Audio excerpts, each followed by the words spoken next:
Alhamdulillah kita pagi ini dapat bersama lagi dalam kuliah Jami' Tirmizi. Kita telah sampai ke bab 71. Pagi ini kita akan baca bab ke 71 mengikut yang saya tanda tu di situ. Iaitu babul mashi 'alal khuffain lil musafir wal muqim. Bersama-sama dengan hadis di bawahnya, iaitu hadis ke-95 dan seterusnya.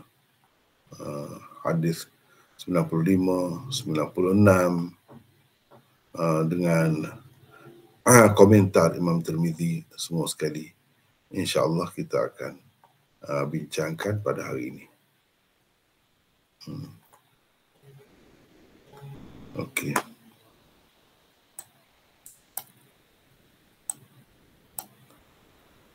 Babul mashi 'alal khuffain lil musafir wal muqim. Bab menyapu khuf, kedua khuf bagi musafir dan bukan musafir. Maksudnya orang yang berada di sesuatu tempat itu yang tidak bermusafir. Jadi maksud bab menyapu kedua khuf ni, yang ni bab hukum. Hukum. Mana ada buang sesuatu dari situ. Bab hukmi al-mashi 'ala al-khuffain lil musafir wal muqim. Ada perbezaan ke tak ada di antara orang yang bermukim dan orang yang bermusafir? Ada beza ke tak ada beza? Dan boleh ke tidak boleh? Mungkin kepada musafir tu kita rasa nampak macam boleh. Tapi kalau orang yang bermukim tu boleh ke tidak? Itulah maksudnya, nak tahu hukum lah. Ni masih lagi berkenaan dengan hukum. Hukum menyapu khuf. Jadi menyapu khuf ni dipakai kedua belah lah. Dua belah kaki. Hukum menyapu khuf ni kita dah bincang dah sebelum ni, ada bab sebelum ni. Ini bab seterusnya lah, masih lagi duduk bincang tentang sapu khuf. Cuma sebelum ni sapu khuf secara umum.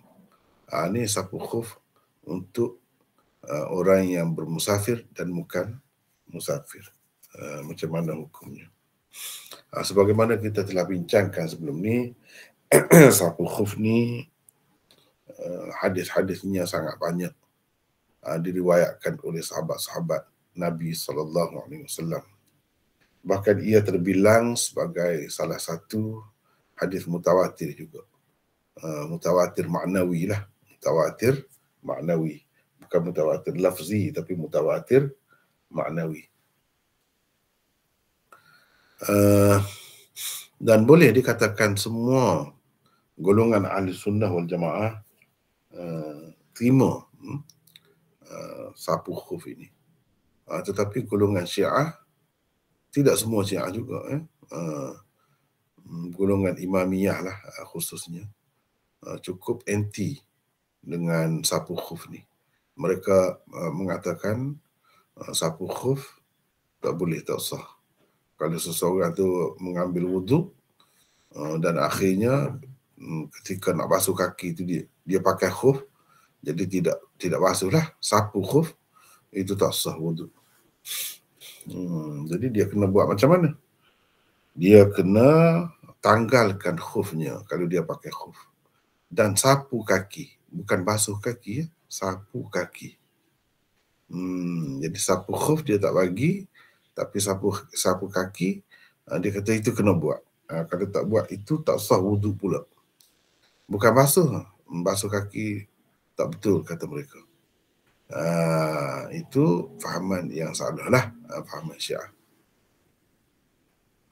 Baik, di sini kita dah ada, tak apa, sebelum itu kita baca dulu hadis dan komentar Imam Tirmizi. Wa bihi qala haddatsana Qutaibah qala haddatsana Abu Awanah an Sa'id bin Masruq an Ibrahim at-Taymi an Amr bin Maimun an Abi Abdullah al-Jadali an Khuzaimah bin Thabit عن النبي صلى الله عليه وسلم أنه سئل عن المسح على الخفين. Itu dia bagi mati di sini. Betul juga berdasarkan yang asalnya. Tapi dari segi bila kita baca tu dengan wasal tu, kena bagi di bawah. Anil mashi. Gitu. Jadi ada setengah-setengah kitab tu berbaris di bawah. Setengah-setengah tu mati. Kedua-duanya betul. Cuma bila kita baca tu, kena baca sambunglah. Anil mashi alal khuffain. فقال للمسافر 3 وللمقيم يوم. وذكر عن يحيى بن معين أنه صحح حديث خزيمة بن ثابت بالمسح. وأبو عبد الله الجدلي اسمه عبد بن عبد ويقال عبد الرحمن بن عبد. قال أبو عيسى هذا حديث حسن صحيح. وفي الباب عن علي وأبي بكر وأبي هريرة وصفوان بن عسال وعوف بن مالك وابن عمر وجرير. Kita baca dulu semua sekali hadis dan komentar Imam Tirmizi, iaitu hadis yang ke-96 pula. Wabihi qala haddatsana Hannad qala haddatsana Abu al-Ahwas an Asim bin Abi Najud an Zirr bin Hubaysh an Safwan bin Assal قال كان رسول الله صلى الله عليه وسلم يأمرنا إذا كنا سفرا ألا ننزع خفافنا 3 أيام ولياليهن إلا من جنابة ولكن من غائط وبول ونوم.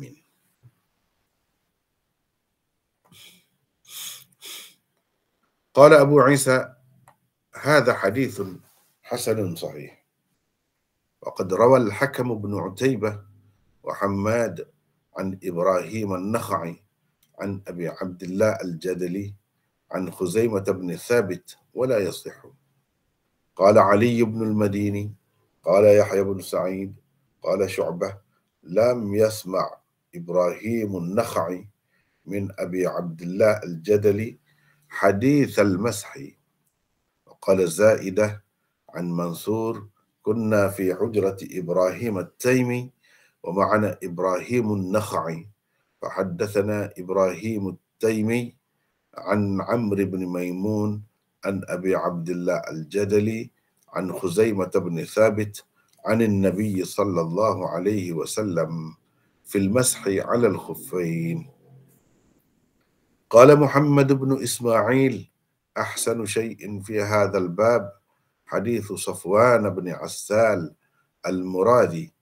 قال أبو عيسى وهو قول أكثر العلماء من أصحاب النبي صلى الله عليه وسلم والتابعين ومن بعدهم من الفقهاء مثل سفيان الثوري وابن المبارك والشافعي وأحمد وإسحاق. قالوا يمسح المقيم يوما وليلة والمسافر 3 أيام ولياليهن.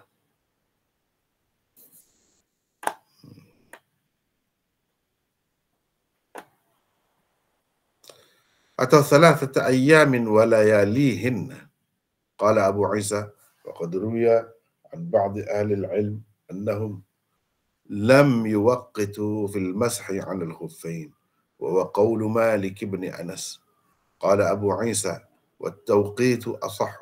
وقد روي هذا الحديث عن صفوان بن عسال أيضا من غير حديث عاصم. Jadi itulah hadis bersama dengan komentar Imam Tirmizi. Kita balik semula ke tempat mula-mula kita baca tadi, iaitu untuk melihat apa maksud tajuk bab itu. Tajuk bab Imam Tirmizi ini pun menarik juga, ada juga maksudnya walaupun tidaklah seni macam tajuk bab Bukhari. Iaitu ada nota di situ 864.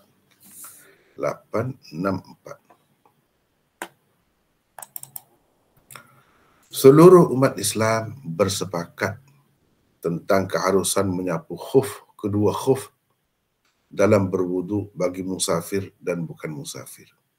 Cuma ada satu riwayat Ibnul Qasim daripada Malik yang hanya mengharuskan sapu khuf kepada musafir sahaja. Adalah situ. Satu riwayat daripada Imam Malik. Tidak kepada bukan musafir. Bukan musafir tak boleh. Itu dah kan ada berbeza itu hukum tu. Tetapi riwayat itu tidak juga menjadi rujukan fatwa dalam mazhab Malik. Dalam mazhab Malik, boleh kedua, musafir dan tidak musafir, boleh saja menyapu khuf ketika berwudu. Jadi pendapat Malik itu tidak diguna pakai oleh orang-orang mereka sendiri dalam fatwa. Tiada siapa pun dari kalangan ulama Malikiyah berfatwa dengannya. Tapi itu ada. Ya. Bukan kita berhenti dekat 878 juga. 878? Mana? Mana kita akan sambung. Kita berhenti 877 lah. Oh dah. Itu dah lepas dah. Ini hadis 96 lah, belum baca lagi. Betul memang betul. Oh, ada kita baca sini lah kalau begitu. Hadis yang kedua di bawah bab ni kita dah baca dah tadi. Kalau begitu, dah baca dah tu. Kenapa saya tanda di situ? Muka surat 429 mula. 429. Ya. Okey. Bagus, kena bagi tahulah. Hannad meriwayatkan kepada kami, ni hadis 96 tengok situ muka surat 429. Hannad meriwayatkan kepada kami, katanya Abul Ahwas meriwayatkan kepada kami daripada Asim bin Abin Najud daripada Zir bin Hubaish daripada Safwan bin Assal, kata beliau, Rasulullah sallallahu alaihi wasallam memerintahkan kami agar tidak membuka khuf selama 3 hari 3 malam. Jika kami bermusafir, kecuali apabila kami berjunub dan kami tetap boleh menyapu khuf, yakni apabila berwudu kerana buang air besar, buang air kecil dan tidur. Kerana itu boleh berwudu. Jadi ini semua menunjukkan 2-3 perkara ni sekurang-kurangnya yang disebutkan dalam hadis ni adalah antara perkara yang membatalkan wudu, menyebabkan seseorang itu berhadas. Tapi hadas ini maksudnya hadas kecil. Kalau hadas besar mesti kena buka khuf itu. Mesti ketika mandi itu kena bukalah air itu biar rata. Setelah mandi itu baru pakai pula. Pakai pula tu tengoklah bila batal wudu, mandi tadi tu kira-kiranya tak perlu berwudu pun, cukup dengan mandi saja. Lepas tu bila pakai dalam keadaan suci lah maksudnya. Lepas tu batal wudu pula kerana apa-apa sebab lah batal wudu. Jadi wudu yang dia ambil selepas itu, wudu tu boleh sapu khuf lah. Tak perlu kita tanggalkan khuf lagi. Boleh kita sapu khuf. Kalau bermusafir 3 hari 3 malam. Itu. Mana Nabi SAW suruh kami buat begitu, tidak buka khuf. Kalau tidak nak buka lah, kalau nak buka tu lain cerita. Kalau tidak nak buka selama 3 hari 3 malam tu boleh. Lepas tu tak boleh lah. Kena buka lah ke mana-mana pun. Kena buka lah ikut mana-mana pun lepas tu. Begitu juga kalau berjunub ataupun kalau perempuan dia nak mengangkat hadas besar. Bila dia haid, mari kotor, lepas tu dia tak boleh sembahyang lah, kita kata. Tak boleh sembahyang. Jadi bila dia boleh bersembahyang tu, selepas tu dia mandi lah. Mandi tu tak boleh lah pakai khuf. Kena tak ada khuf. Lepas mandi tu boleh pakai lah. Kalau musafir, macam ni lah juga. Lelaki perempuan sama. 3 hari, 3 malam. Kalau bukan musafir, boleh sehari semalam sahaja. Lepas tu kena buka. Kena buka. Baik. Abu Isa berkata ini adalah hadis hasan sahih. Al-Hakam bin Utaibah dan Hammad meriwayatkan hadis ini daripada Ibrahim An-Nakhai, daripada Abi Abdullah Al-Jadali, daripada Khuzaimah bin Thabit. Namun ia tidak sahih. Ali Ibn al-Madini, Ali bin Abdullah Al-Madini berkata, kata Yahya bin Sa'id Al-Qattan, kata Syu'bah, Ibrahim An-Nakhai tidak mendengar daripada Abi Abdullah Al-Jadali hadis menyapu khuf.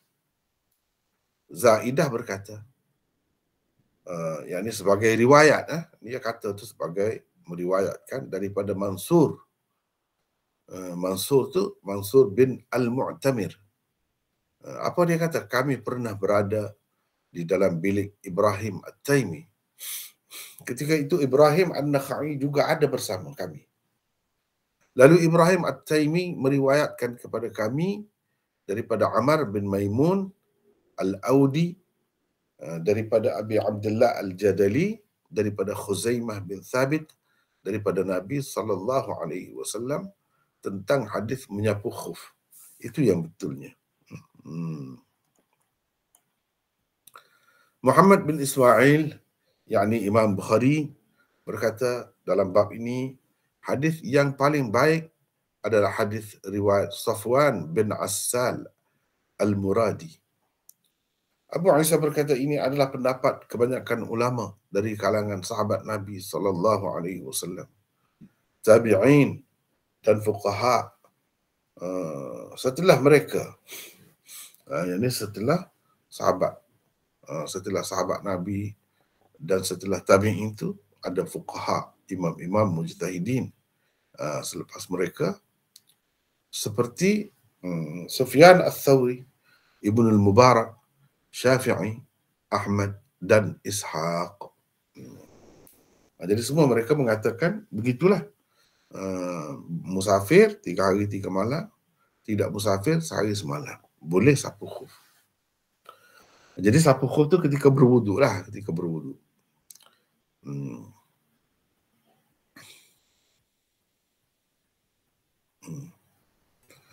Mereka berpendapat orang yang tidak bermusafir menyapu khuf selama sehari semalam sahaja.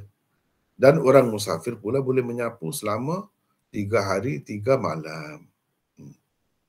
Abu Isa berkata ada juga diriwayatkan daripada sesetengah ahli ilmu bahawa mereka tidak memberikan batasan waktu untuk menyapu khuf. Tidak terikatlah dengan 3 hari itu. Kalau nak lebih lagi pun boleh. Selama mana, 10 hari ke apa pun boleh. Inilah pendapat Malik bin Anas. Iaitu Imam Malik lah. Pendapat Imam Malik. Abu Isa berkata lagi pendapat yang memberikan batasan waktu adalah lebih sahih. Kalau nak kira dari segi sanad lah, hadis-hadis yang menyebutkan tentang ada hak tu, sapu khuf tu, itu yang lebih sahih. Hadis ini juga diriwayatkan daripada Safwan bin Assal, bukan melalui saluran riwayat Asim. Bukan melalui Asim, tapi melalui orang lain. Itulah yang kita baca.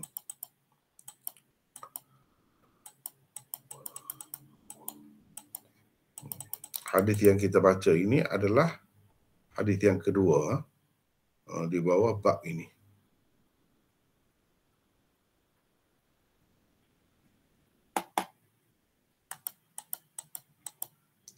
Hadis yang kedua di bawah bab ini. Adapun hadis yang pertama, iaitu hadis yang ke-95, itu telah pun kita bincangkan sebelum ini. Telah pun kita bincangkan sebelum ini. Baik. Sebagaimana biasa, kita berkenalan dengan perawi dulu.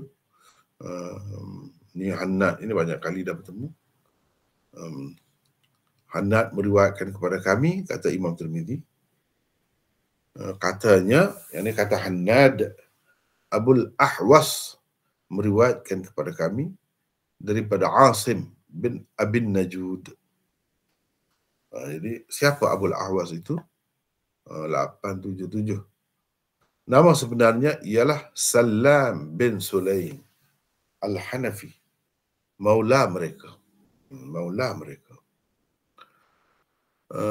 Al-Kufi Al-Hafiz. Dia ni seorang hafiz hadis.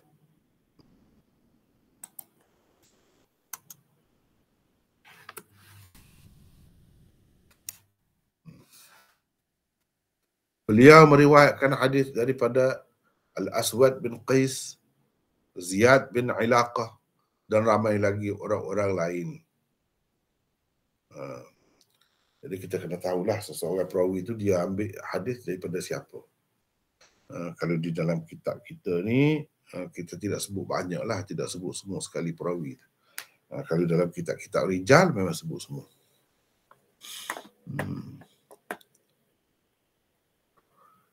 Ibnu Mahdi, Hannad bin As-Sari dan lain-lain pula adalah antara orang yang meriwayatkannya daripadanya. Hannad meriwayatkan sendiri pun ada. Lepas tu dengan sanad yang ada Abul Ahwas di dalamnya pun ada. Abul Ahwas seorang perawi thiqah lagi teguh. Al-Ijli pula berkata, beliau seorang pengikut sunnah dan ittiba'. Abul Ahwas adalah salah seorang perawi ke-6 kitab utama hadis. Beliau meninggal dunia pada tahun 179 Hijrah. Ini Abul Ahwas.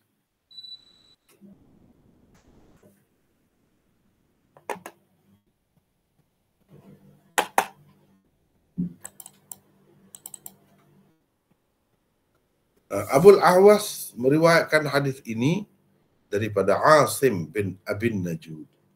Siapa pula? Asim bin Abin Najud. Kita ada nota di situ.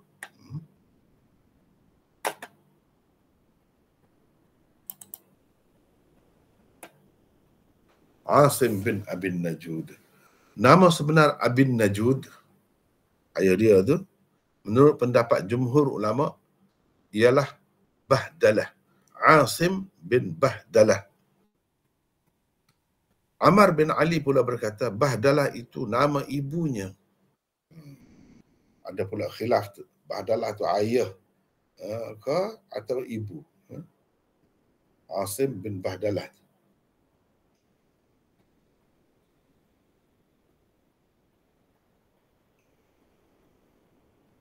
Abul Hasan berkata dia seorang yang boleh dikatakan benar, tetapi tidaklah sampai boleh dikatakan thiqah. Asim. Dia juga bukan seorang hafiz. Ibnu Ulayyah telah mentajrihkannya. Kata Al-Uqaili, tidak ada apapun kekurangannya selain ingatannya yang tidak baik. Itu saja yang dia tahunya tentang Asim bin Abin Najud.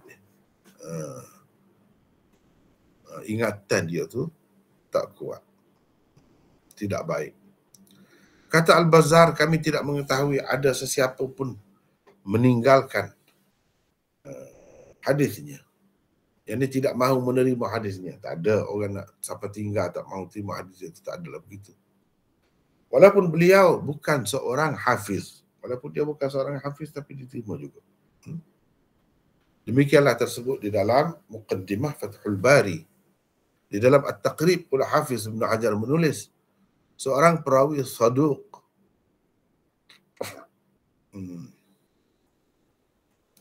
yang ada banyak waham. Dia hujah dalam qiraat. Nah, salah seorang imam lah ni. Imam qari yang 7 tu, salah seorang. Dan secara umumnya orang duduk baca ni dikatakan ini baca mengikut qiraat Hafs yang meriwayatkannya daripada Asim ni lah. Asim bin Abin Najud. Apa yang dia tulis? Dia kata seorang perawi saduq yang ada banyak kelihatan. Yang ada seorang perawi saduq yang ada banyak waham. Dia hujah dalam qiraat. Dalam qiraat memang hujah. Hadisnya di dalam Bukhari dan Muslim dikemukakan bersama perawi lain.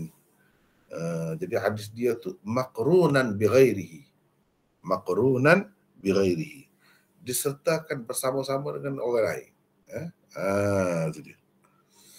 Ini untuk menampung kekurangan dia tu lah. Itu sebab dia apa namanya sebut gitu. Hadisnya di dalam Sahih Bukhari dan Muslim dikemukakan bersama para ilmuwan.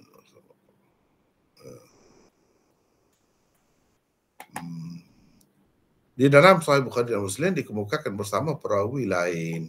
Begitu. Makna maqrunan bi ghairihi. Tidak kata riwayat dia sahaja. Pasal dia tu dianggap tidak kuat, mesti ditampung dengan orang lain.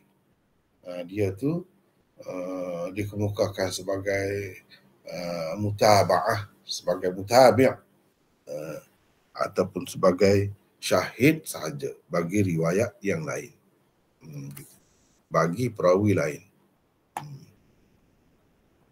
Begitulah orang ni, kalau dia hebat, dia lebih dalam satu bidang, bukan bermakna dalam bidang lain dia diiktiraf. Macam Asim ni diiktiraf dalam qiraat, diperakui, tetapi di dalam hadis dia anggap sebagai tidak kuat.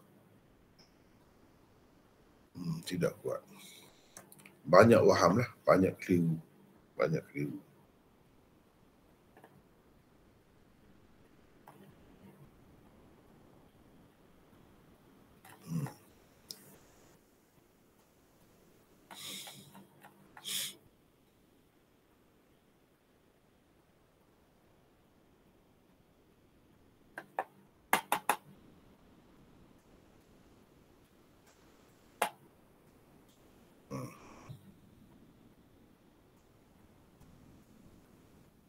Daripada Zir bin Hubeish.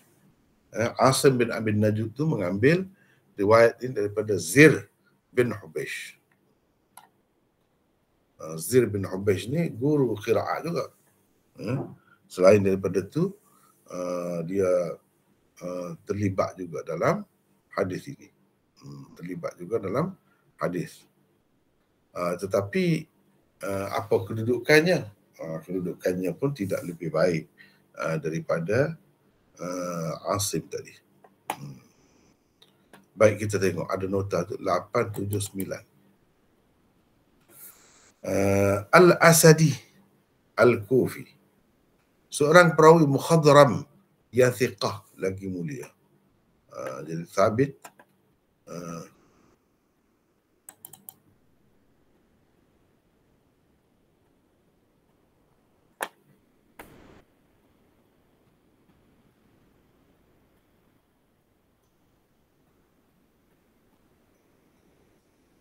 daripada Zir bin Hubeish,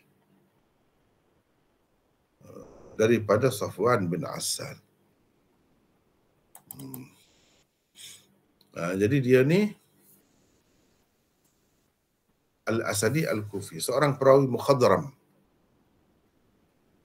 Perawi mukhadram ni maknanya perawi yang sempat dengan zaman jahiliyah dan sempat juga dengan zaman Nabi SAW.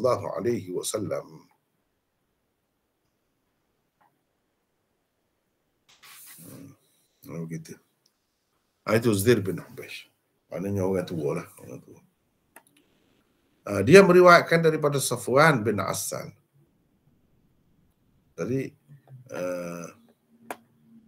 kita dah sebut ada orang lain riwayatkan juga hadis ini daripada Safwan bin Assal, dan ramai juga ulama mengatakan hadis yang paling sahih ialah hadis Safwan bin Assal, iaitu bukan mengambil kira sanad ini, bukan mengambil kira sanad ini. Kalau mengambil kira sanad ini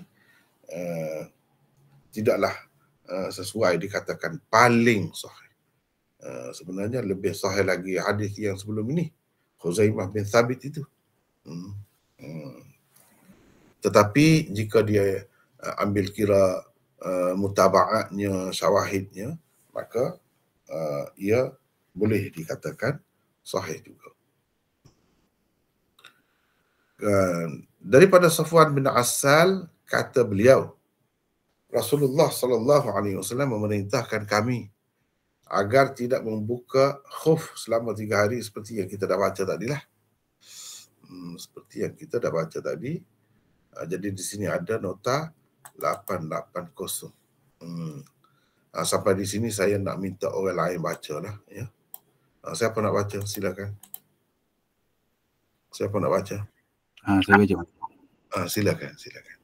880. Demikianlah terjemahan mafhum bagi yang ibarat terakhir di dalam hadis di atas untuk memudahkan para pembaca memahaminya. Ia agak sulit difahami berdasarkan redaksi asalnya. Rangkai kata walakin min ghaitin wa baulin wa naumin. Ia diatafkan kepada sesuatu yang ditakdirkan. Rangkai kata illa min janabah yang tersebut sebelumnya menunjukkan apa yang ditakdirkan itu. Rangkai kata min ghaitin berta'alluq, yakni bergantung dengan sesuatu yang mahzuf. Takdirnya ialah wa amarna an nanzi'a khifafana min janabah wa la nanzi'a min gha'it wa baulin wa naumin. Bermaksud Rasulullah sallallahu alaihi wasallam memerintahkan kami agar menanggalkan khuf kami kerana berjunub dan tidak meninggalkannya kerana air besar, air kecil dan tidur. Tidak menanggal, kata silap. Dan tidak menanggalkannya kerana air besar, air kecil dan tidur. Lafaz riwayat An-Nasa'i lebih terang lagi dalam menyampaikan maksudnya. Lihat riwayat berkenaan di bawah ini. Kana Rasulullah sallallahu alaihi wasallam ya'muruna idza kunna musafirin an namsaha ala khifafina wa la nanzi'aha 3 ayyamin min gha'itin wa baulin wa naumin illa min janabah. Bermaksud Rasulullah sallallahu alaihi wasallam memerintahkan kami apabila bermusafir agar menyapu khuf kami tanpa menanggalkannya selama 3 hari kerana buang air besar, air kecil dan tidur, kecuali kerana berjunub. Baik, sekejap. Jadi kalau kita perhati kepada ibarat hadis ini agak tidak biasalah cara susunannya itu. Walakin min gha'itin wa baulin, tetapi kerana buang air besar, air kecil dan tidur. Itu yang bolehnya sapu khuf.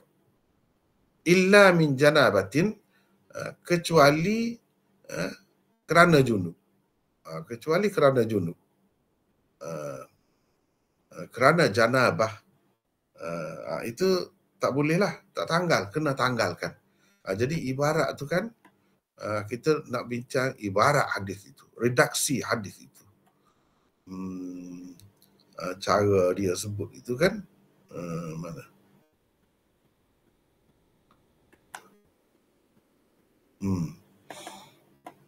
Ni kan kalau kita ambil kira terjemah harfiah lah, kalau harfiah tu nampak orang Kelantan kata tidak berapa lendik lah. Faham ke tidak? Faham lah. Orang Kelantan, kalau orang Kelantan dia faham lah, tidak berapa lendik. Orang yang tidak Kelantan faham ke tidak? Tak berapa lendik ni. Rumit sikit susunan kata dia tu. Sebab itu kita kena tengok hadis lain yang lebih mudah simple sebagaimana biasalah. Sebagaimana biasa. Kalau guna cara biasa tidaklah jadi, ni jadi macam kompleks sikit nak faham. Tetapi kepada yang tak tahu tu, dia tak tahu juga di mana kecanggungannya, ataupun tidak canggung pun, cuma ibarat tu tidak biasa digunakan begitu. Boleh mengelirukan setengah-setengah pihak. Cuba tengok ni Rasulullah SAW menyuruh kami bila kami bermusafir agar kami tidak membuang, menanggalkan khuf-khuf kami selama 3 hari 3 malam. Kecuali kerana janabah. Mana baru kami diperintahkan menanggalkan khuf itu. Tetapi kerana buang air besar, air kecil dan tidur. Itu kalau kita terjemah harfiah satu-satu, jadi macam canggung sikit bunyinya. Tetapi kalau kita nak menyelesaikan ibarat ini berdasarkan kaedah i'rab, boleh juga, tidak salah juga. Cuma agak sukar sedikit untuk difahami kepada orang yang tak biasalah dengan ibarat-ibarat yang agak tidak biasa digunakan itu. Gitu. Tetapi kerana maknanya yang kami diperintahkan supaya tidak menanggalkan khuf kami itu kerana buang air besar, buang air kecil dan tidur. Yang disuruh kami supaya tidak menanggalkan itu kerana ni. Kalau kerana junub, berjunub atau kerana janabah, maka itu kena tanggalkan. Bila mandi itu kena tanggalkan. Jadi air itu kena rata lah sampai ke kaki. Kena semua. Begitu caranya. Ini untuk mengangkat hadas kecil sahaja. Kami diperintahkan supaya tidak menanggalkan khuf kalau bermusafir selama 3 hari 3 malam. Kalau sudah berhadas besar dan nak mengangkat hadas besar, itu kena mandi kan. Jadi mandi itu tak boleh. Kena tanggalkan khuf. Gitu. Itulah maksudnya. Cuma ibarat dia tu. Kepada orang yang belajar bahasa Arab, ini susunan kata dia tu tidak biasa sedikit. Walau bagaimanapun, kita boleh lihat di sini seperti yang saya tulis tadi. Ni untuk menyelesaikan kekusutan lah, kita kata sedikit kekusutan ibarat itu. Sebab itu saya kata demikianlah terjemahan mafhum bagi ibarat terakhir. Sebab terjemahan mafhumnya tidak tidak harfiah tadi, tidak literal macam tadi. Terjemahan yang kita berikan dalam ni tidak begitu. Cuba kita tengok ni. Cara mudah cara mudah. Terjemahan mafhum. Ada terjemahan harfiah, ada terjemahan mafhum. Yang saya bagi ni terjemahan di sini adalah terjemahan mafhum.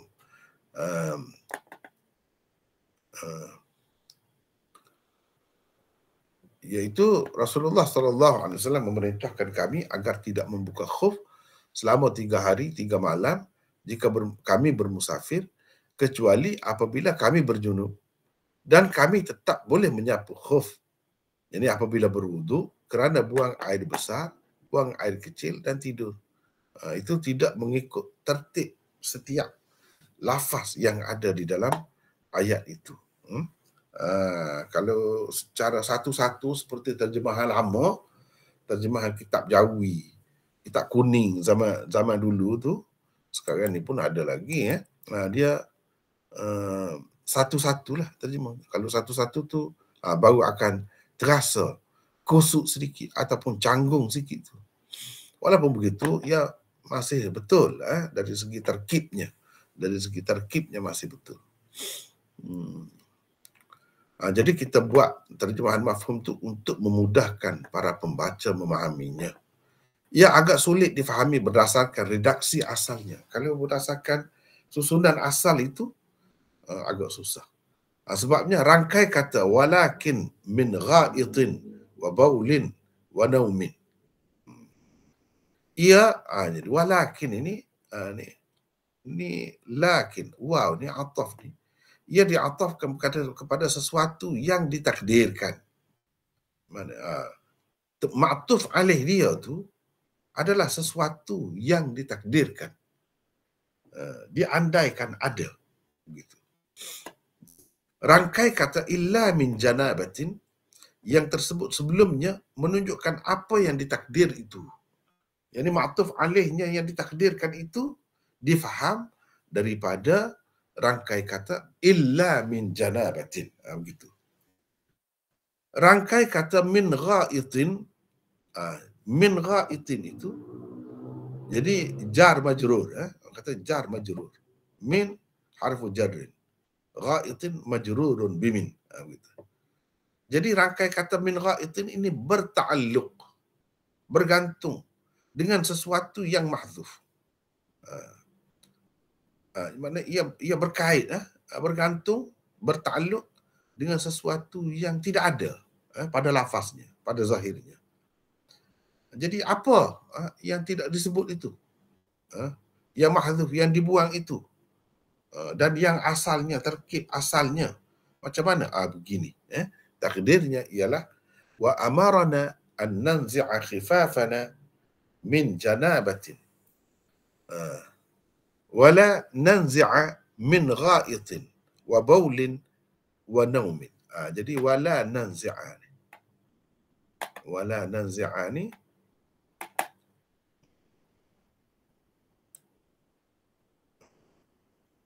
ataf kepada an-nanzi'a. An-nanzi'a ni dipanggil ma'tuf alaih. Wala nanzi'a ni ma'tuf. Dan waw ni waw ataf. Waw ataf. Jadi min ghaitin ini ia bertakluk dengan yang dibuang. Yang dibuang ni apa? La nanzi'a. La nanzi'a. Jadi la nanzi'a ni difaham daripada mana? Daripada illa min janabatin. Illa min janabatin. Begitu. Kenapa kita kata min ini bertakluk dengan sesuatu yang mahdzuf? Sebab kalau kita tidak takdirkan begini, agak susah nak faham. Jadi kalau setelah kita takdirkan begini, maksud dianya ialah Rasulullah sallallahu alaihi wasallam memerintahkan kami agar menanggalkan khuf kami kerana berjunub. Yang bila nak mandilah. Bukan semata-mata kerana berjunub tu kena tanggalkan khuf. Dah. Bila nak mandi tu mesti kena air, rata air tu di kaki tu. Tak boleh tak rata. Ataupun dalam keadaan pakai khuf tak boleh. Bukan mana selepas berjunub tu mana mesti kena tanggal tu. Dah. Boleh tidur pun boleh. Cumanya bila kita nak mandi tu kena tanggalkan. Memerintahkan kami agar menanggalkan khuf kami kerana berjunub. Kalau kerana berjunub dan nak mandi, memang kena tanggalkan. Dan tidak menanggalkannya kerana air besar, air kecil dan tidur. Kalau kerana ni, Nabi SAW tidak suruh pun kami menanggalkannya. Boleh saja kami terus memakainya dan berwuduk dengan menyapu sahaja khuf itu. Itu maksudnya. Dengan menyapu saja khuf itu. Tak perlu ditanggalkan. Maksudnya macam kita sebut tadilah. Kalau untuk mengangkat hadas kecil, tak perlu tanggal khuf itu. Sebab hadas kecil terangkat dengan kita berwuduk. Bila kita berwuduk sampai dekat nak basuh kaki tu, tak basuh kaki lah sebab ada khuf. Jadi kita sapu khuf saja. Gitu maksudnya. Tapi kalau hadas besar, janabah disebut di sini. Maksudnya bukan janabah sahaja. bila suci daripada haid ke, daripada nifas ke, itu pun sama juga. Sama juga. Maksudnya berhadas besar lah. Bila nak mengangkat hadas besar tu kena mandi. Nak mandi tu kena tanggal lah. Kena tanggalkan khuf itu. Jadi benda-benda begini kan, apabila kita bertemu dengan hadis yang redaksinya nampak tidak berapa terang, mungkin mengelirukan. Jadi kita kena cari penyelesaian, itu kaedahnya. Bila nak cari penyelesaian, nak susun balik dalam ayat yang biasa-biasa ni, dia mesti kena pakai kaedah lah. Kaedah itulah dipanggil ilmu alat. Ilmu alat. Kalau tak tahu kaedah tu, susah lah.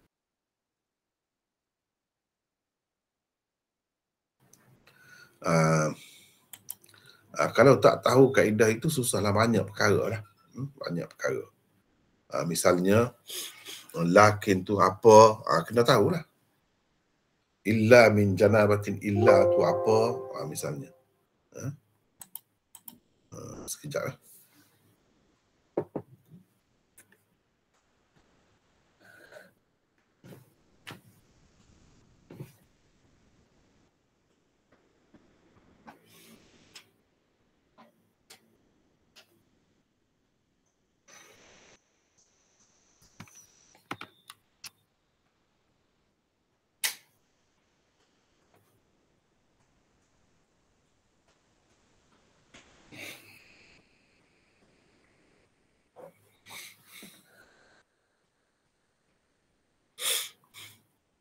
Jadi, ya, kita kena tahu semua itu. Misalnya, min ghaitin.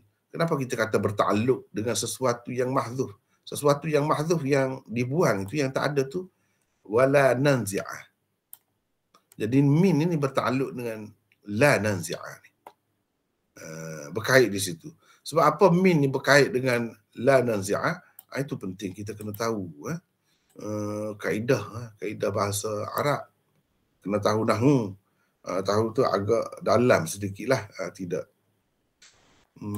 tahu selapis tohor kata tidak, dia kena dalam. Barulah kita nampak.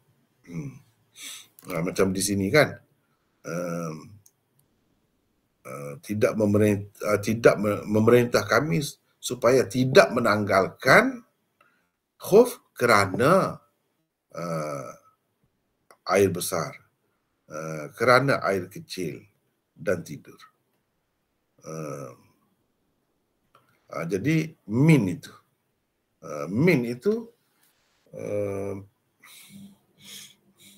min orang panggil min sababiyah, disebabkan atau kerana.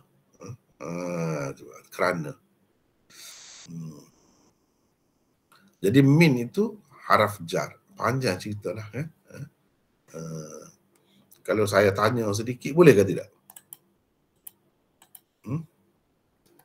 Kalau saya tanya sedikitlah, peserta-peserta kita ni, boleh ke tidak? Saya tidur lah. Nak kau ditanya kalau tak mahu tanya? Boleh juga, tapi saya cubalah. Yang belajar sikit-sikit tu kan, bolehlah cuba kan. Di sinilah nak gunanya.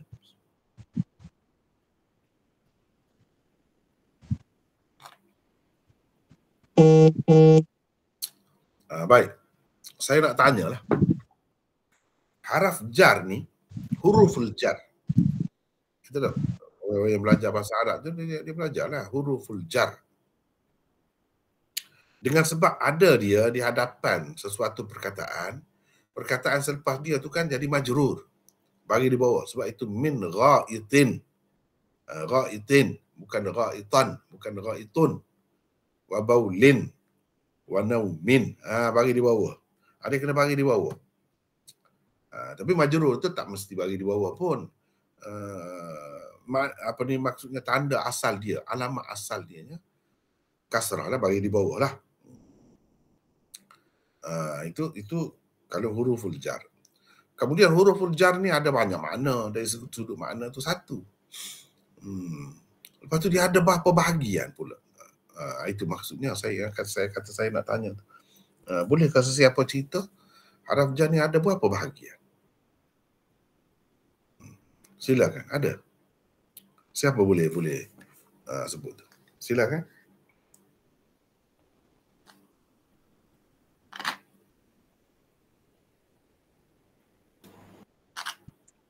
Masa Maulana ni berapa huruf ke? Bukan. Nah, itu peringkat rendah lagi, atas sikit. Tangga atas sikit.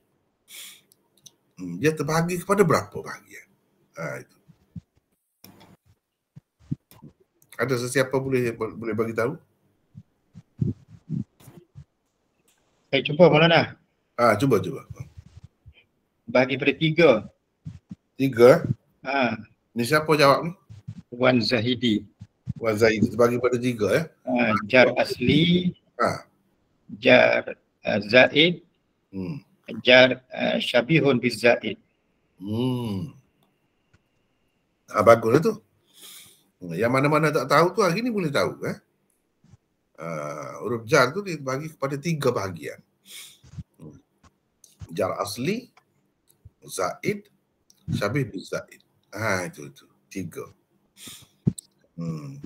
Jadi bila kata haraf jar ini, haraf jar yang bertakluk, haraf jar apa?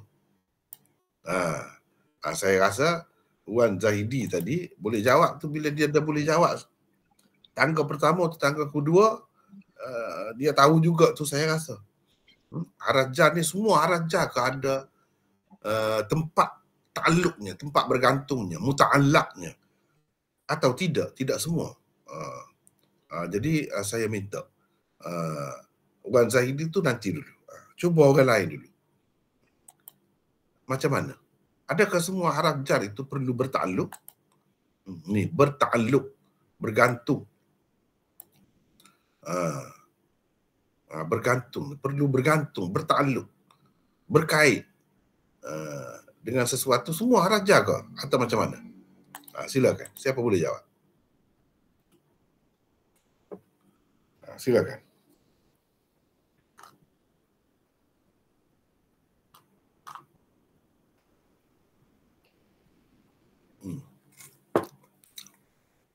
Kalau kita tak bincang benda ni kan, tak nampaklah benda yang saya bincang tu apa tujuan bincang duduk cerita ni. Takdir ni apa ni?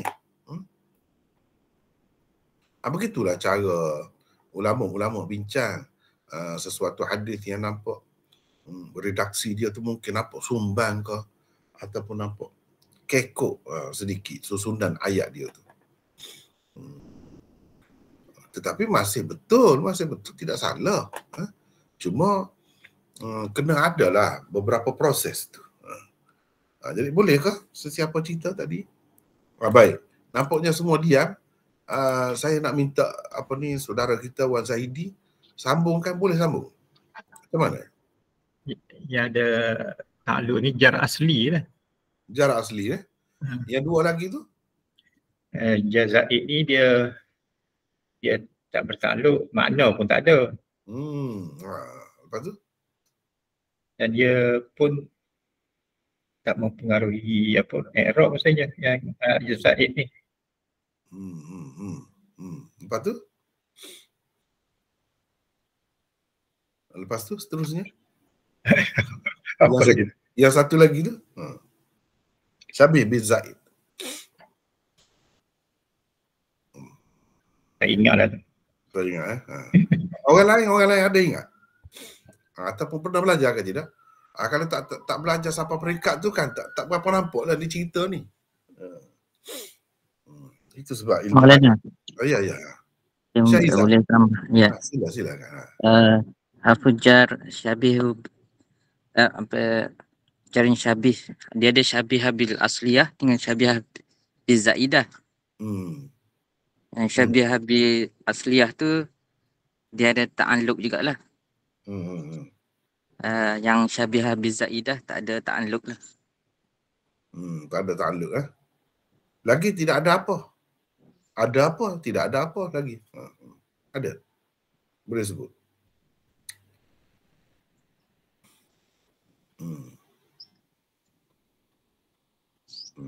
Boleh sebut? Itu je Maulana. Orang lain lagi. Ada sesiapa boleh? Silakan.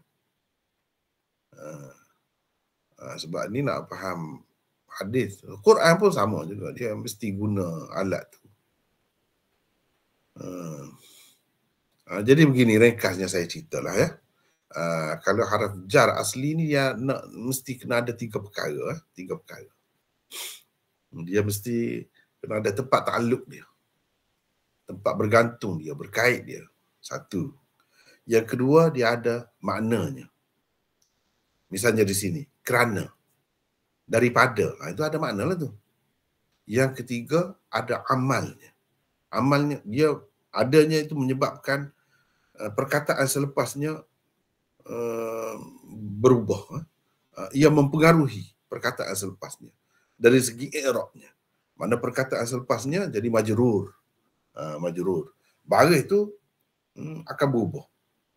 Kalau asalnya ra'itun, di sini min ra'itin. Dengan sebab min tu lah jadi ra'itin tu. Jadi 3 perkara tu ada. Tapi kalau haraf jar zaid, dia hanya ada 1 saja daripada 3 tu. Dia tidak ada tempat ta'alluq, muta'allaq. Dia tidak ada makna. Hanya dia ada amal saja. Kerja dia saja. Yang selepas dia tu baris di bawah saja. Itu kalau zaid.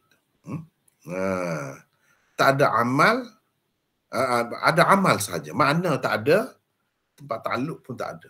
Muta'allaq. Tempat ta'alluq tu maksudnya muta'allaq. Tak ada. Tapi kalau syabih bizaid, syabih bizaid lah maksudnya. Syabih bil asli itu tak ada. Syabih bizaid gitu yang disebutnya. Dia ada 2 perkara. Tempat ta'alluq, muta'allaq tak ada. Tak perlu.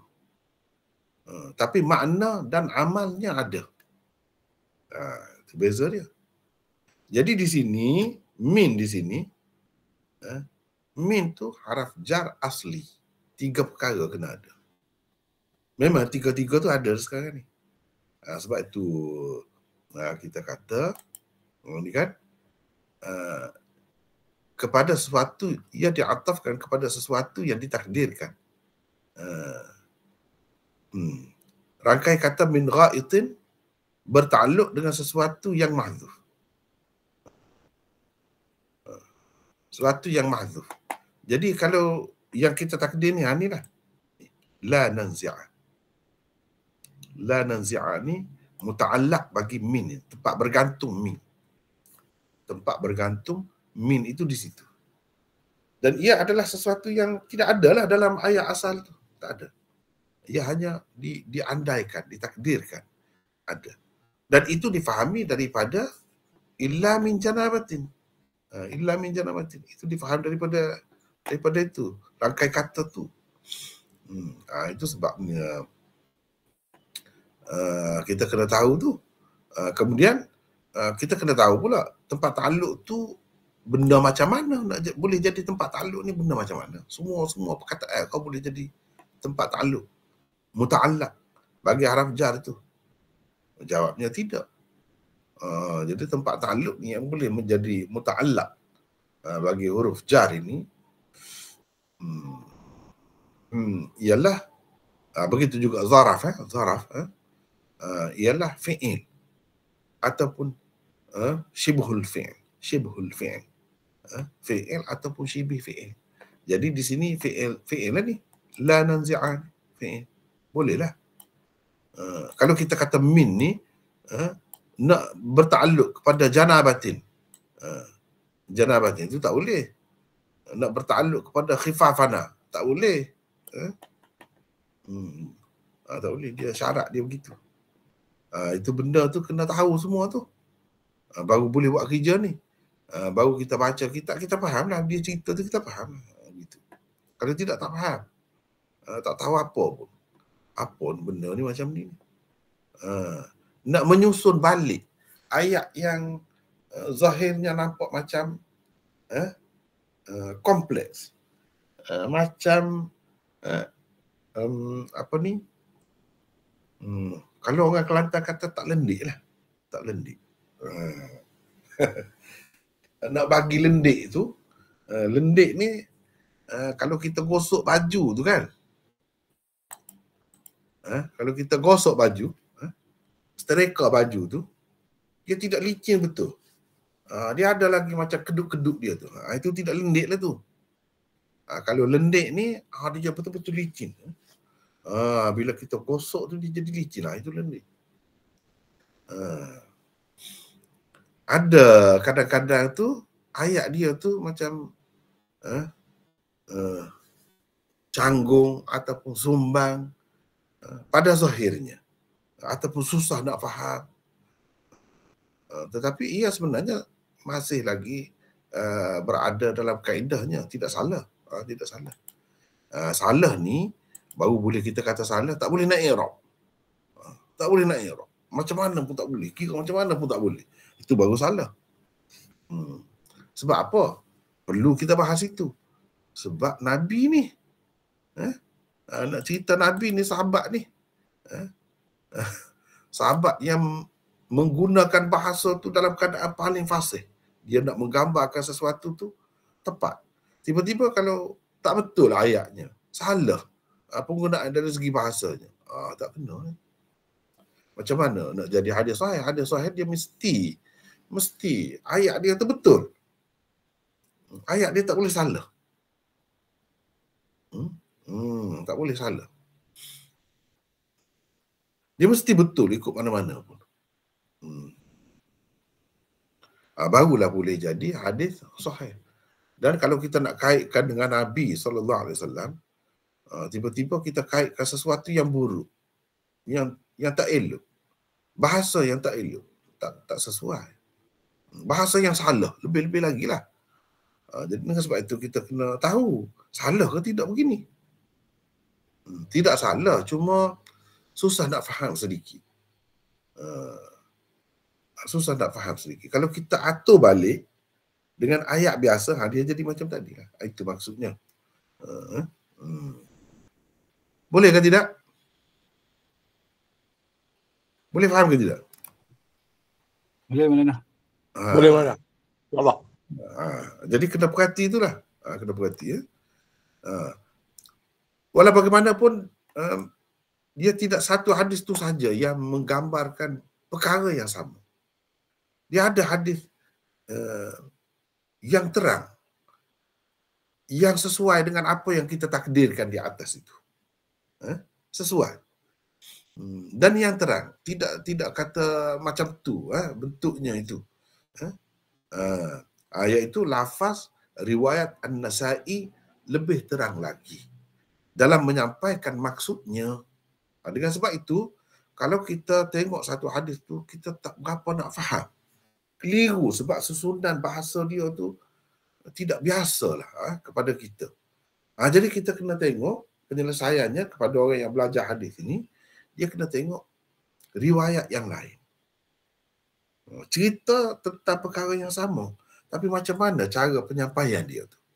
Kita kena tengok. Itu banyak membantu kita. Banyak membantu kita. Lihat riwayat berkenaan di bawah ini. Cuba tengok ni. Kana Rasulullah sallallahu alaihi wasallam ya'muruna idza kunna musafirin an namsaha ala khifafina wa la nanzi'aha 3 ayyamin min gha'itin wa bawlin wa naumin illa min janabatin. Ni illa min janabatin ni duduk kemudian begini. Baru terang. Baru terang. Kepada orang yang belajar bahasa Arab ni, dia akan berasa ini terang. Ini terang. Yang ni tak terang. Ini lendik. Yang ni tak lendik. Begitu. Dia tahu. Tapi kalau orang yang tak ada asal, tak tahu apa, dia tak boleh tahu. Yang ni lendik, yang ni tak lendik, yang ni biasa, yang ni tidak biasa. Dia tak tahu. Begitu. Mana dia kena ada asas lah, baru kita dapat tahu. Ni maksud dia jelas. Rasulullah SAW memerintahkan kami apabila bermusafir agar menyapu khuf-khuf kami tanpa menanggalkannya selama 3 hari kerana buang air besar, air kecil dan tidur. Kecuali kerana berjunub. Kalau kerana buang air besar, air kecil dan tidur, nak wuduk tu tak perlu tanggalkan khuf. Gitu. Tak perlu tanggalkan khuf. Kita boleh saja berwuduk dan akhir sekali bukan basuh kaki, tapi sapu khuf. Begitu. Kecuali kalau berjunub. Kalau berjunub itu kena tanggalkan. Walaupun dalam tempoh 3 hari itu. Walaupun tak habis, tak cukup lagi 3 hari itu. Begitu. Tapi kalau hadas kecil, nak mengangkat hadas kecil, boleh cukup sampai 3 hari boleh. Lepas tu tak boleh lah. Sama ada batal ke tidak batal ke, tak boleh, setakat itu. Selama 3 hari saja. Lepas tu kalau nak berwuduk, kalau nak berwuduk lah maknanya, kena tanggalkanlah khuf itu. Bila lebih daripada 3 hari itu. Kalau mengikut mazhab jumhur ulama lah, kena tanggalkan. Jadi kena basuh kaki bila cukup 3 hari. Baiklah. Siapa tadi baca ya? Saya mana? Baca. Teruskan. Antara pengajaran, pedoman dan hukum hakam yang dapat diambil daripada hadis ini ialah: pertama, keharusan menyapu khuf dalam berwuduk. Kedua, keharusan menyapu khuf itu ada batasan waktunya. Untuk musafir selama 3 hari 3 malam. Untuk bukan musafir pula sehari semalam. Ketiga, tidak harus menyapu khuf dalam mandi janabah. Tidak harus juga dalam mandi-mandi yang lain, baik yang wajib maupun yang sunat. Yang keempat, keharusan menyapu khuf dalam berwuduk untuk mengangkat semua macam hadas kecil. Yang kelima, buang air besar, buang air kecil dan tidur adalah antara perkara yang membatalkan wuduk. Dan yang keenam, khuf mestilah ditanggalkan apabila telah berjunub, walaupun tempoh boleh menyapu khuf masih belum habis lagi.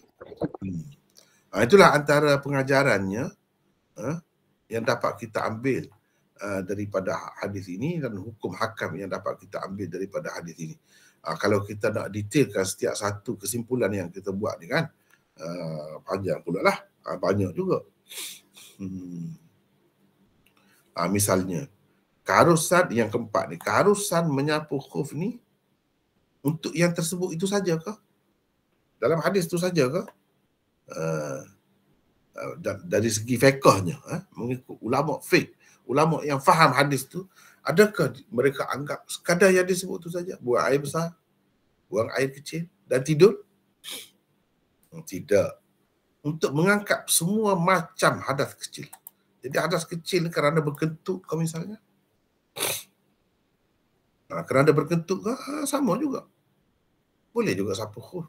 Bukan boleh sapu khuf ni untuk 3 perkara yang disebut tu saja. Tidak. Semua yang lain tu.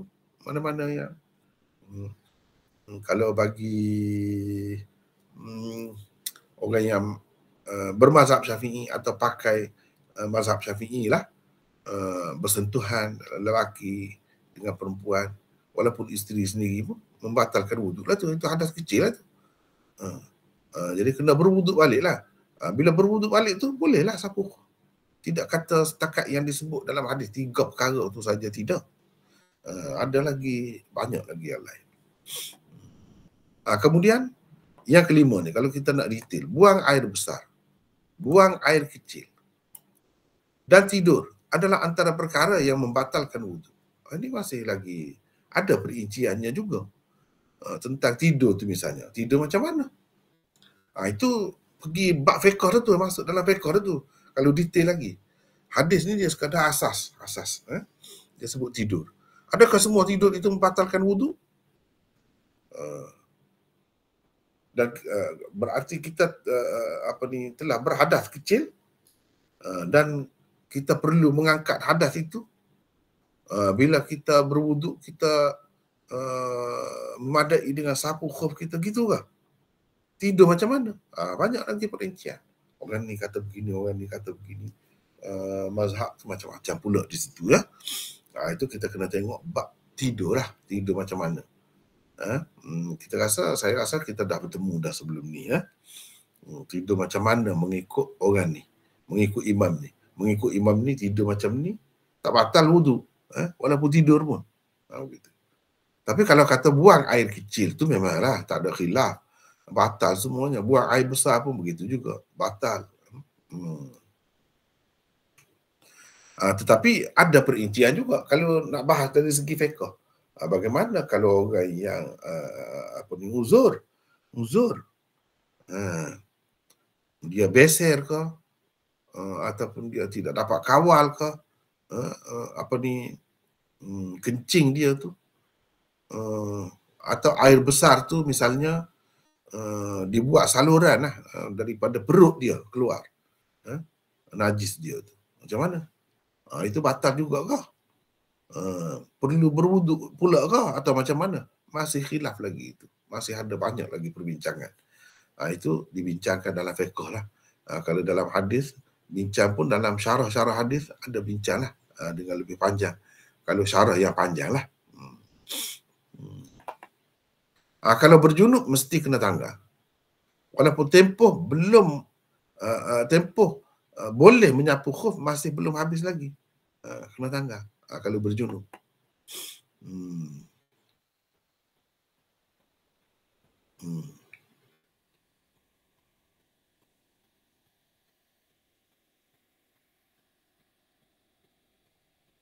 Lepas tu kalau mandi tidak harus menyapu khuf dalam mandi janabah.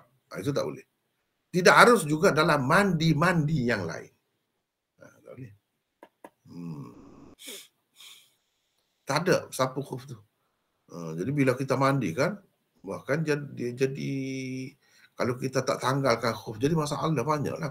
Kena tu masuk dalam dia tu. Dia meresap masuk dalam kaki kita tu. Susahlah. Jadi semua kena tanggal kalau mandi. Baik yang wajib maupun yang sunat. Itu perincian lah pula. Cuma kalau sepintas lalu tu begitulah. Baik. Abu Isa berkata ini adalah hadis hasan sahih. 881. Syafi'i, Ahmad, An-Nasai, Ibnu Majah, Ibnu Hibban, Ad-Daraqutni dan Al-Baihaqi juga meriwayatkannya. Di dalam At-Talkhisul Habir tadi Saleh baca kan? Sila Saleh baca. Saleh? Ya, Maulana. Saya sambung Maulana baca ya. Di dalam Talkhisul Khabir, Hafiz Ibnu Hajar menulis bahawa Tirmizi Talkhisul Habir. Talkhisul Habir. Hafiz Ibnu Hajar menulis bahawa Tirmizi menukilkan kata-kata Imam Bukhari yang menghukum hadis ini sebagai hasan. Tirmizi sendiri dan Al-Khattabi pula menghukumnya sebagai sahih. Madar hadis ini di sisi mereka ialah Asim bin Abi An-Najud daripada Zir bin Hubaish daripada Safwan bin Assal. Okay. Abu Qasim Ibn Mandah menyebutkan bahawa ia diriwayatkan oleh lebih 40 orang daripada Asim. Abdul Wahhab bin Bakht, Ismail bin Abi Khalid, Talhah bin Musarrif, Al-Minhal bin Amar dan Muhammad bin Suqah pula telah menjadi mutabi' kepada Asim. Hadis Talhah bin Musarrif telah diriwayatkan oleh At-Tabarani dengan isnad yang boleh tahan juga bertaraf hasan bi isnadin la ba'sa bihi bertaraf hasan. Begitu. Jadi sebab itu ada yang mengatakan Imam Tirmizi dia sebut hasan sahih. Mana isyarat kepada ada yang menghukumnya sebagai hasan, ada yang menghukumnya sebagai sahih. Beliau sendiri menghukumnya sebagai sahih. Begitu.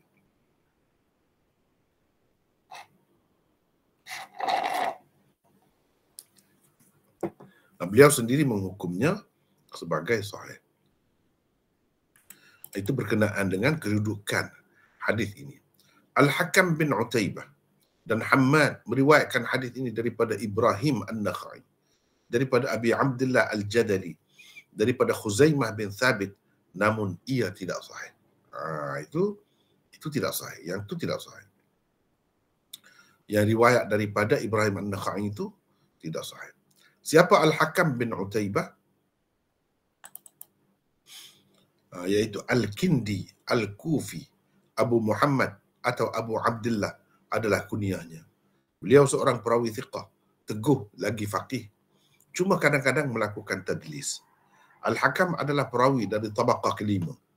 Dan beliau meninggal dunia pada tahun 115 Hijrah ketika berumur 65 tahun. Itu berkenaan dengan Hakam bin Utaibah, seorang tokoh besar ni. Dia ada meriwayatkan hadis ini daripada Ibrahim An-Nakhai, daripada Abi Abdullah Al-Jadali, tapi itu tidak sahih. Imam Tirmizi kata itu tidak sahih. Dan Hammad, ni Hammad ni siapa? Ni kalau boleh sesiapa baca, siapa nak baca silakan. Siapa nak baca pula? Silakan. Mana orangnya? Siapa Hammad ni pula?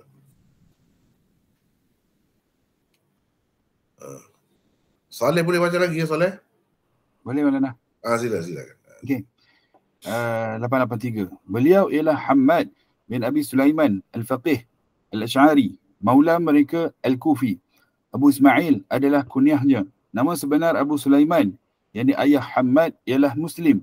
Hammad meriwayatkan hadis daripada Anas, Abu Wa'il An-Nakhai dan lain-lain. Mughirah, Abu Hanifah, Mis'ar, Syu'bah, anaknya sendiri Ismail dan lain-lain adalah antara orang yang meriwayatkan hadis daripadanya.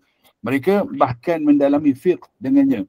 Hadis-hadisnya terdapat di dalam Sunan Sittah, Al-Adabul Mufrad dan lain-lain. Cuma di dalam Sahih Bukhari, riwayatnya dikemukakan secara ta'liq sahaja oleh Imam Bukhari. Kata An-Nasa'i, Hammad seorang perawi thiqah berfahaman Murji'ah. Daud At-Ta'i berkata, Hammad menjemput 50 orang setiap hari untuk berbuka puasa di bulan Ramadan.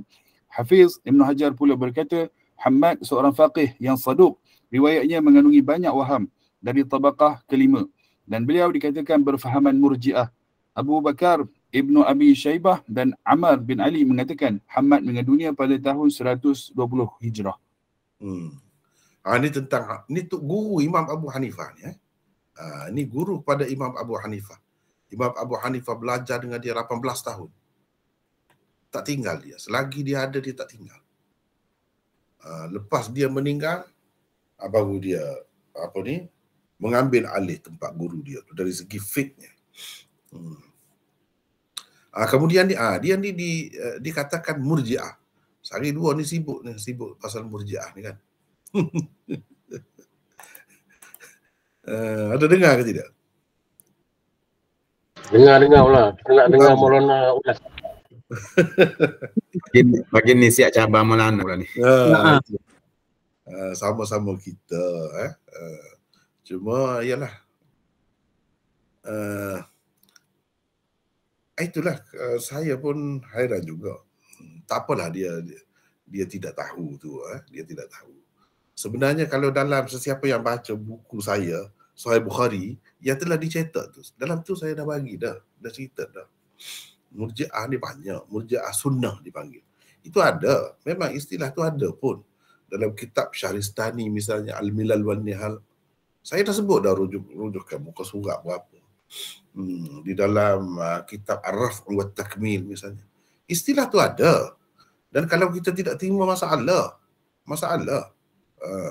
Kalau kita tak terima dan kita angkat sesat, kalau sesat lah, macam mana ni orang-orang sesat ni ada dalam perawi-perawi ni, dan dikatakan sahih, dikatakan orang ni bagus dan imam besar, bukan seorang dua. Akhirnya kita akan mengatakan Sahih Bukhari ni tak boleh pakai jugalah. Itu bahaya tu. Jami' Tirmizi apa tak boleh pakai dengan sebab ada Murji'ah. Sebab kita faham Murji'ah ni Murji'ah yang sesat lah. Padahal ada juga Murji'ah sunnah tu. Memang ada. Itu silap lah. Silap dia lah. Saya pun kesian juga sebenarnya. sahabat kita tu macam jatuh dah lah. Jatuh. Tiba-tiba nak timpa tangga pula. Saya kesian juga. Tapi yang sebetulnya silap dia. Serang Abu Hanifah tu silap. Saya tak setujulah dari segi itu. Dari segi dia menentang bid'ah apa semua itu baguslah. Baguslah. Nak cuba perkenalkan sunnah apa ni, akidah salaf itu bagus. Cuma kalau dia tak ada inilah masalah ni. Sebab dia akan timbul masalah banyak. Berapa ramai dalam Bukhari itu perawi-perawi Murji'ah.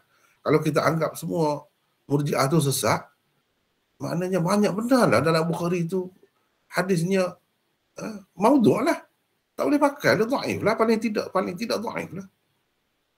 Sebab perawinya sesat. Perawinya sesat. Bukan seorang, ramai. Ramai sekali. Sebab itu saya sendiri menentang Syiah. Lama saya menentang Syiah. Sampai sekarang ni pun. Tapi saya tidak pukul semua Syiah. Sebab kalau kita pukul semua Syiah, berapa ramai tu perawi Syiah? Dalam Bukhari, dalam Muslim, dalam Tirmizi, berapa ramai? Dengan sebab itu, hadis-hadis itu kita akan tolak. Itu bahaya tu. Jadi ini masalah salaf ni, masalah salaf lah ni. Masalah salaf. Bahkan kalau kita baca kitab-kitab, memang di sana ada sebut ramai ulama-ulama, tokoh-tokoh. Bahkan di kalangan sahabat pun ada yang sebut sebagai Murji'ah. Jadi kita nak kata sahabat tu tidak salaf kah? Sesat kah pula? Itu bahaya tu. Situ saya nampak dia silap di situ. Kalau lah dia tarik balik sahabat kita tu, kesian. Sebab apa? Ini dia serang orang besar tu. Orang besar. Orang yang diakui oleh semua tu. Memanglah saya tidak nafi. Memang ada dalam kitab-kitab tu sebut dia Murji'ah. Macam sekarang ni lah. Orang sebut saya Wahabi. Misalnya. Jadi betul lah Wahabi. Gitu. Ikut orang kata. Tak boleh begitu. Kena cek biar betul. Cuba sebut apa bendanya yang Murji'ah yang dia tu, kita nak kata dia tu Murji'ah sesat tu apa benda? Apa ajaran dia? Adakah Imam Abu Hanifah mengajar kalau orang tak semayang tak apa, masuk syurga juga? Tidak akan dihukum oleh Allah? Tidak jadi fasik? Adakah begitu pendapat Imam Abu Hanifah? Kalau begitu baru Murji'ah yang sesat. Betul lah. Ni orang cop dia Murji'ah. Adalah sebab-sebabnya cop itu. Saya dah bincang panjang dah sebenarnya. Dalam Sahih Bukhari jilid 1 tu, bab iman. Dalam tu banyak. Imam Bukhari kritik Murji'ah. Boleh dikatakan setiap bab dia kritik Murji'ah. Dengan sebab itu, ulama-ulama, guru-guru saya di Pakistan, di India, mereka selalu sebut benda ni supaya orang tidak keliru. Tengok sekarang dia dah keliru kan, timbul kekeliruan tu. Sampai menuduh Imam Abu Hanifah begitu. Padahal kalau ada pembahagian tadi selesai masalah. Macam Syiah. Syiah ni banyak. Bukan Syiah yang semua sesat. Tak boleh kita pukul umum gitu. Kalau kita kata Syiah Imamiyah, Imam 12. Bolehlah. Tak apalah. Kalau macam tu. Tapi ada Syiah Mufaddilah, Syiah Tafdiliyah. Macam-macam lagi. Tak boleh kita kata semua Syiah tu fahamannya sama. Macam Syiah Zaidiyah. Dia tak terima muta'ah. Syiah Imam 12 saja yang terima muta'ahnya. Dia tak terima raja'ah. Syiah Imam, sebab tu kena ada beza tu. Kalau tidak, yang jadi teruknya kita akan meragui kitab-kitab utama tu akhirnya. Sebab apa? Di dalam kitab-kitab itu berapa banyak perawi Syiah? Perawi Murji'ah. Contohnya sekarang ni kita bertemu dah ni. Hamad ni. Hamad bukan Imam Abu Hanifah saja, ramai lagi. Semata-mata orang tuduh, orang kata kerana disebarkan, difitnah begitu. Tak boleh, bukan begitu. Sebab itu kita tengok imam-imam kita ni, pengarang-pengarang kita hadis sekali mereka bercermat, tidak mudah nak terpengaruh. Semata-mata orang kata tu tolak. Tu tak terima. Betul lah, kita percayalah yang orang kata. Bukan begitu caranya. Itu saya rasa kesian, bukan apa, saya kesian. Jadi dia akan jadi mangsa yang teruk tu kepada masyarakat. Ya, macam mana? Maksudnya Syekh Mohib tu dia kira refer kitab-kitab yang salah lah. Sebab dia ada tunjuk semalam tu. Macam Ahmad bin Sulaiman, Sufyan Al-Thawri, Imam Malik sendiri pun kata dekat Imam Abu Hanifah. Maksudnya dia rujuk kitab yang salah tu Maulana. Sebab itulah nak baca kitab ni kena perhati betul-betul, kena semak dengan baik. Jangan setiap yang ada dalam kitab tu kita telan habislah macam tu, habislah. Ada benda-benda, sebab itu ulama-ulama dah kata kalau ulama-ulama besar sekarang yang masyhur ni, imam-imam ni, kalau ada riwayat macam tu ke tepi saja. Itu cara yang mudah. Macam usul dirayah lah, usul dirayah kalau macam ni ke tepi saja. Itu sikap yang mudah untuk orang biasa. Yang sebenarnya begitu. Itu lebih selamat. Kalau nak bincang, boleh bincang. Cumanya banyak perkara lah kena bincang tu. Kan kita belajar dalam usul dirayah. Kadang-kadang sanad tu betul. Tapi tidak semesti cerita tu betul lagi. Tak mesti. Banyak perkara kena tapis. Kena lebih cermat lah sebenarnya. Bagi saya tak. Kalau baca dalam Ar-Raf' wa Takmil, ditulis oleh Al-Imam Al-Laknawi. Panjang dia cerita pasal ni. Dia sebut banyak. Berapa ramai ulama-ulama besar yang disebut sebagai Murji'ah. Dan kenapa disebut sebagai Murji'ah? Panjang detail dia cerita. Kita kena ambil kitab tu. Kalau semua yang tak serupa dengan pendapat kita tolak, itu bahaya tu. Saya nampak bahaya dia tu. Dia tu berada di jurang tu. Dan dia akan jadi sasaran masyarakat teruk dia akan kena. Sebab apa? Memang tak betul pun dia di sini dalam bab ni. Tak betul. Tak kena begitu tu. Saya tak setuju. Dalam bab-bab banyak perkara lain saya setuju, baguslah dia. Tapi saya rasa tak ada hikmah lah. Tak kena cara tu. Dia bercakap benda ni. Kalau ya pun sepatutnya simpan-simpan lah dulu. Simpan-simpan dulu. Jangan cepat sangat. Jangan gopoh sangat. Jangan kata tak pernah dengar. Nanti saya bawa keluar.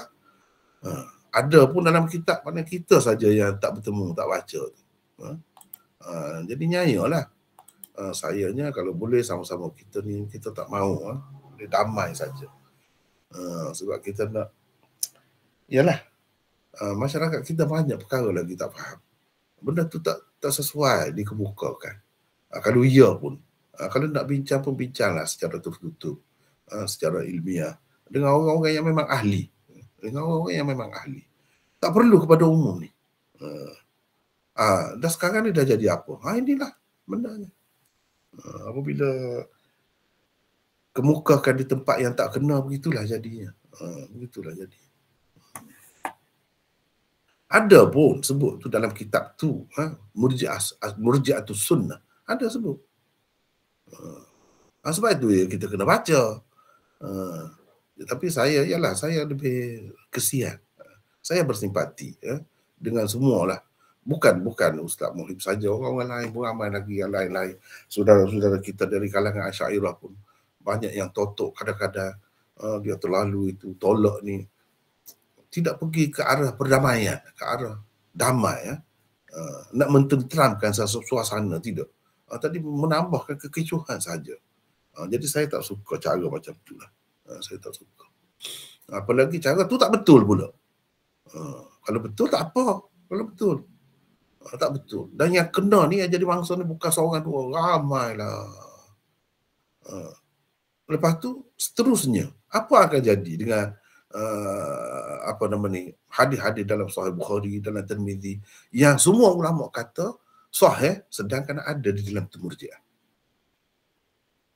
Kita nak kata macam mana? Adakah kita nak kata hadis tu dhaif? Kitab ni tak boleh pakai pula?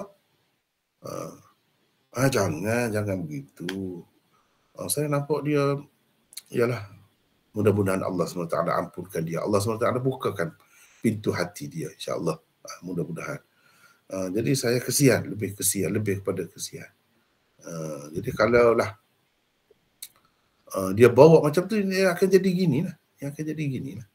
Dan benda tu tak betul pun. Tak betul. Gitulah. Maulana? Ya. Saya nak tanya macam panjang pula kita di sini ya. Dia bagi tahu pasal Ibrahim Nakhai lah yang kata dekat Imam Abu Hanifah. Betul ke Maulana? Sebab tadi baru kita Maulana sebut pasal Ibrahim Nakhai kan? Jadi betul ke tuduhan tu? Tapi sebab yang saya confuse-nya sebab dia tunjuk dalam kitab tu. Iyalah, memang ada. Cumanya kena tengok banyak perkara. Sahih ke tidak dulu. Kalau sahih, ada semua orang setuju ke tidak. Begitu. Kita berhadapan dengan seorang yang sangat besar, tokoh. Jadi seolah-olah secara tidak langsung kita memperbodohkan semua anak-anak buah yang hebat-hebat diakui dalam sejarah. Yang mengarangnya, yang mengajarnya, yang ijtihad mereka tu penuh di dalam kitab-kitab. Anak-anak murid dia, Ibrahim An-Nakhai itu pun dituduh juga. Jadi semua kena tuduh. Jadi ini suatu keadaan yang tidak harmoni lah saya nampak. Begitulah. Tidak harmoni. Alangkah baiknya kalau kita ambil jalan yang harmoni. Jalan yang menenangkan suasana. Bukan menimbulkan kekecohan, kekeruhan. Lepas tu sangka buruk antara satu sama lain pula kan. Itu satu perkara yang tidak baik lah sebenarnya. Tidak baik. Semoga Allah SWT melindungi kita semua daripada semua-semua yang tidak baik ni. Ini bagi saya ujian lah kepada dia lah. Saya pun sebenarnya tak pernah bertemu dengan dia. Tapi dia pun selama ni saya bersangka baik dengan dia. Dia pun bersangka baik dengan saya. Alhamdulillah, tak ada apa. Cumanya kenapa dia jadi begitu? Saya pun heran juga. Dan ini bagi saya ujian Allah SWT kepada dia. Lebih baik dia tarik balik lah. Dia tarik balik. Ya. Jadi adakah Maulana nak tanya, Mina jugalah, Ustaz Muin. Dia salah faham baca buku ke macam mana? Begitulah. Ataupun setengah-setengah tu dia tak baca lagi. Saya faham begitulah. Sehingga dia kata dia tak pernah dengar. Ini kali pertama. Padahal kita lama dah dengar. Kita dah tulis dalam benda tu pun. Memang ada pun. Boleh sekarang dia boleh tengok dalam Syamilah tu. Tulis saja. Murji'atus Sunnah. Tengok dalam kitab Syahristani. Tu tokoh firak. Tokoh yang tempat rojok tentang bincang tentang firak-firak Islamiah. Takkan kita tak mau pakai dia. Begitulah. Lepas tu tengok Ar-Raf' wa Takmil. Seorang yang dia akui ketokohannya. Dia bincang panjang. Dan kita kena tengok akibat dia tu. Akibat kalau kita terima begitu jadi macam mana. Habis. Berapa banyak dalam Sahih Bukhari, dalam Tirmizi, dalam apa yang semua ulama kata sahih, habis kita akan kata dhaif. Kita akan kata maudhu'. Tak boleh pakai. Bahaya tu kalau macam tu. Itu masalahnya. Saya tak setuju sama sekali. Saya tak ada kena-mengena dengan dia dalam bab ni. Itu hal dia sendirilah. Saya tak mahu terlibat. Kita berlepas dirilah dalam bab ni lah. Mudah-mudahan saya harap dia tarik balik lah. Tarik balik. Apa yang ada dalam kitab tu, tak ada orang yang terlepas sebenarnya dalam dunia ni, hidup ni. Daripada tuduhan, daripada sangka buruk, daripada salah faham, daripada kena tuduh. Semua ada ulama-ulama di sepanjang sejarah ni. Cuma antara sedikit dengan banyak. Itu saja. Dan semua yang dia sebut tu, semua ada jawapannya. Tapi saya tidak mahu jadi macam bertembung lah. Saya tak mahu begitu. Saya cuba mengelak kalau boleh. Semuanya ada jawapan. Ulama kita dah bagi jawab dah. Dia keliru tu. Banyak perkara tu. Macam Abu Hanifah ajar minum arak boleh, halal misalnya. Itu yang kita dah bincang baru kemarin. Nabis tu. Nabis tu dia faham arak. Silap lah tu. Kalau macam tu bahaya. Nabi pun minum nabis juga. Nabi minum arak ke? Ada dalam hadis Bukhari tu. Dia tak faham tu. Bukan Abu Hanifah menghalalkan minum arak yang memabukkan. Itu bukan nabis tu. Abu Hanifah kata nabis boleh buat berwudu. Memang ramai orang tak suka. Tak jadi masalah. Kita dah bincang dah tu benda ni. Nabis tu boleh berwudu. Jumhur kata tak boleh. Sebab nabis tu kita kena faham dulu apa dulu. Tu kita letak arak. Memanglah ada yang guna dia dengan, macam kita sebut kemarin kan. Tuak. Kalau orang utara kata tuak ni arak lah. Saya pun kata saya orang Kelantan, saya minum tuak. Sedaplah minum tuak tadi. Jadi apakah boleh orang kata saya minum arak? Sedangkan tuak di Kelantan tu maksudnya nera. Nera. Kalau di utara tu. Dia keliru benda-benda macam ni lah. Semua ulama kita dah jawab, dah bersih lah tu. Kenapa dia timbulkan benda-benda macam ni? Masyarakat kita ni walaupun tidak mengikut mazhab Hanafi, tidak Hanafi, Syafi'i, tapi bagus fahaman mereka, mereka hormat kepada imam-imam ni. Betul dah lah tu. Kenapa dia duduk kacau benda macam tu pula? Itu menduka citakanlah saya. Ya. Maulana.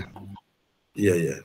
Ada orang sebutlah kadang-kadang apabila kita bertemu dengan masalah apa kadang-kadang kita jatuh Mu'tazilah, jatuh Qadariyah, jatuh Jabariyah. Bagaimana tu Maulana? Mungkin kekeliruan sebenarnya.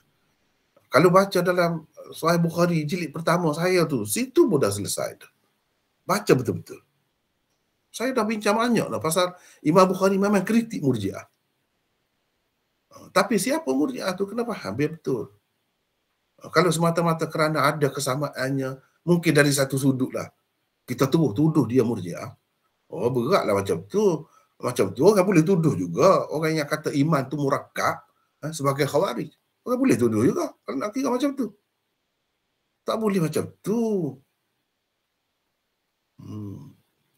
Sebab khawarij kata iman murakkab. Kita pun kata iman murakkab. Jadi siapa yang kata iman murakkab, dia khawarij. Bolehkah kita kata begitu? Tak boleh. Silap tu. Gitu. Imam Abu Hanifah dia kata iman tu basit. Dengan sebab dia kata begitu, orang kata dia Murji'ah. Padahal basit yang dia kata tu apa maksud dia? Kena faham. Dia kata iman itu ada satu juzuk saja, bukan 3. Orang lain, jumhur ulama kata 3. Komponen iman tu. Imam Abu Hanifah terima juga 3, tapi juzuk sebagai juzuk apa? Juzuk mukawwin ke juzuk mukammil? Itu yang dia bincang tu. Jangan cepat-cepat nak kata. Yang dia terima juzuk mukammil dia terima. Juzuk mukawwin yang dia tidak terima. Adakah kerana tu semata-mata boleh kita nak tuduh, nak kata dia Murji'ah? Orang-orang yang dahulu yang kata dia Murji'ah tu keliru kerana benda-benda macam ni lah. Itulah, kalau betul pun mereka keliru sebenarnya. Mereka kata tu. Sebab mereka sangat tak suka kepada Murji'ah. Bila disebut saja Murji'ah, tu melarikan diri, tak mahu. Itu antara sebab Imam Abu Hanifah dikatakan Murji'ah. Padahal Murji'ah lain. Kita tengoklah orang Hanafi kuat lagi sembahyang daripada orang Syafi'i. Sebab apa? Banyak jadi wajibnya. Sembahyang witir wajib dia. Sembahyang sunat subuh wajib. Ini macam mana Murji'ah? Murji'ah menganggap sembahyang apa semua ibadat ni tak ada memberi kesan. Tak ada faedah semua. Tak buat apa pun masuk syurga kita orang Islam. Imam Abu Hanifah pendapat begitu ke? Kena tengoklah. Nak kata dia tu termasuk dalam Murji'ah sesat ni, kena tengok dulu. Kita kena sedar, kena ingat, takut kepada Allah SWT. Gitulah. Kena takut. Jangan cepat-cepat. Tu orang besar tu. Orang yang banyak jasa dia. Bukan seorang dua yang dituduh begitu. Ramai. Tapi kita kena cermat lah. Kena cermat. Begitulah. Panjang dah kita. Tak habis nampak gaya ni. Ini cerita Hammad. Hammad bin Abi Sulaiman dituduh juga. Macam mana pula Hammad nak kata kepada anak murid dia tu Murji'ah? Ibrahim An-Nakhai nak kata macam mana Ibu Hanifah tu Murji'ah, guru dia. Kalau begitu dia berguru dengan Murji'ah lah. Pelik kan tu. Kena berhati-hati. Baik. Tapi itu tidak sahih. Ali Ibnul Madini berkata, kita kena rehat dah ni kan. Sampai masa tak habis ni. Panjang lagi. Kita berhenti setakat tu lah ya. Berhenti setakat tu, nanti kita sambung pula insya-Allah. Cuba ingatlah setakat mana kita berhenti setakat ni. Tanda insya-Allah.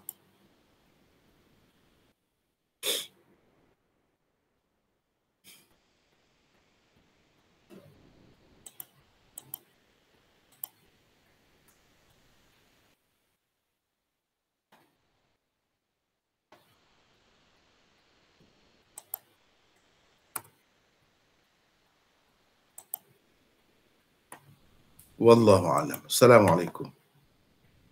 Waalaikumsalam warahmatullahi wabarakatuh. Waalaikumsalam warahmatullahi wabarakatuh.